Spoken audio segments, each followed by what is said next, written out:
بسم اللہ الرحمن الرحیم۔ سانحہ کربلا کے بعد عمر بن سعد نے اپنے لشکر میں سے قتل ہونے والوں کو 11 محرم کو دفن کیا۔ سید زادوں اور اصحاب کے 72 جسد مبارک بے گور و کفن چھوڑ کر اور اہل بیت کو قیدی بنا کر کوفہ کی طرف دربار ابن زیاد کی طرف بڑھنے لگا۔ نواسۂ رسول صلی اللہ علیہ وآلہ وسلم اہل بیت اور اصحاب کے سر مبارک نیزوں پر ہیں۔ امام طبری روایت کرتے ہیں کہ ابن سعد نے خولی کے ہاتھ امام عالی مقام کا سر اقدس ابن زیاد کے دربار بھیجا۔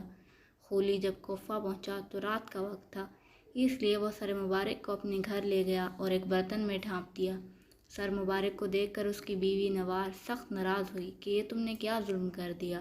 وہ بیان کرتی ہے کہ خدا کی قسم میں نے دیکھا کہ ایک نور برابر آسمان سے اس برتن تک ستون کی مانند چمک رہا ہے، اور میں سفید پرندے دیکھے جو برتن کے ارد گرد منڈلا رہے تھے۔ اگلی صبح اسیران کربلا اور نواسۂ رسول صلی اللہ علیہ وآلہ وسلم کے سر مبارک کو ابن زیاد کے دربار میں پیش کیا گیا۔ عبید اللہ ابن زیاد کی سیدہ حضرت زینب سے گفتگو اور آپ کے دیے جانے والے جوابات بھی تاریخی کتابوں میں نہایت پرسوز انداز میں لکھے ہیں۔ حضرت زینب اور عبید اللہ کی باہمی گفتگو دربار میں موجود حاضرین پر نہایت اثر انداز ہوئی۔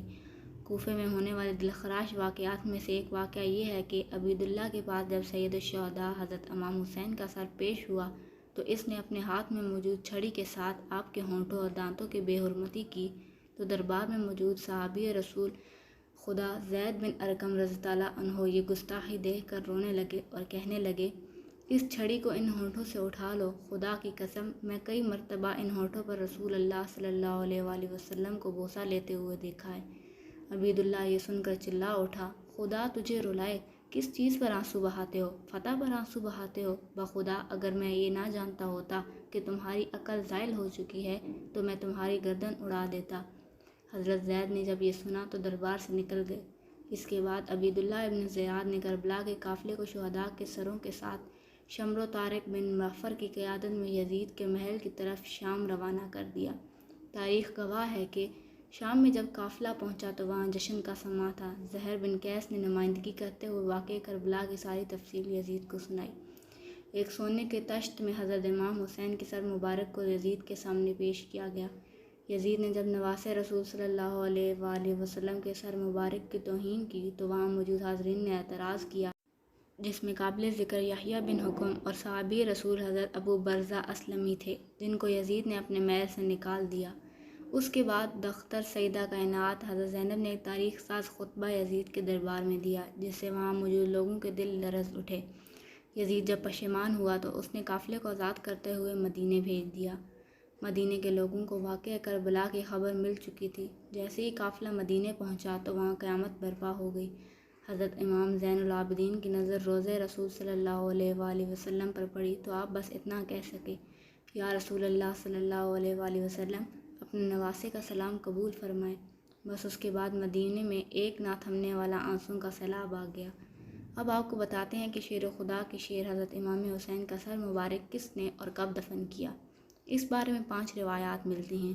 سب سے پہلی روایت علامہ قرطبی اور شاہد محدث دہلوی سے ہے کہ یزید نے اسیران کربلا اور سر انور کو مدینہ بھیجا، جہاں پر حضرت امام زین العابدین سر مبارک کو حضرت حسن یا حضرت سیدہ فاطمہ رضی اللہ عنہ کے پہلو میں دفن کر دیا۔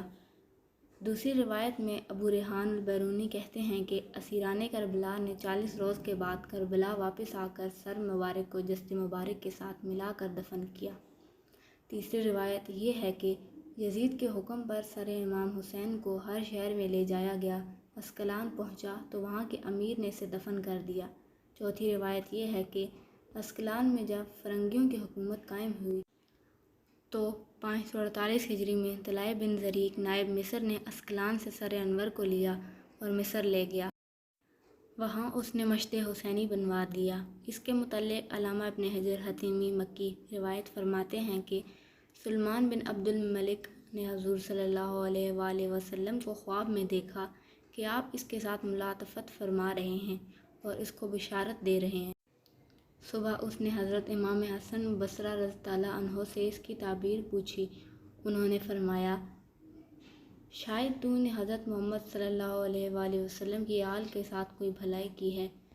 ہاں، مجھے ایک ہی بات یاد ہے، میں نے نواسۂ رسول حضرت حسین کے سر مبارک کو خزانہ یزید میں دیکھا تو میں نے ان کو 5 کپڑوں کا کفن پہنایا اور میں نے اپنے ساتھیوں کے ساتھ ان پر نماز جنازہ پڑھی اور انہیں قبر میں دفن کر دیا۔ تو حسن بصری نے اس سے فرمایا، یہی وجہ ہے کہ رسول کریم صلی اللہ علیہ وآلہ وسلم نے تجھ سے اظہار رضامندی کی فرمایا ہے، یعنی یہی تیرا کام حضور صلی اللہ علیہ وآلہ وسلم کی رضامندی کا سبب ہوا ہے۔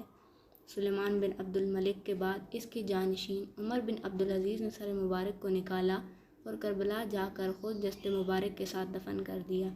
ایک روایت یہ ہے کہ جب منصور ابن جمہور نے شام کو فتح کیا تو شہر میں داخل ہونے کے بعد وہ یزید کے خزانے والے کمرے میں گیا، وہاں پر اسے سرخ رنگ کی ایک ٹوکری ملی۔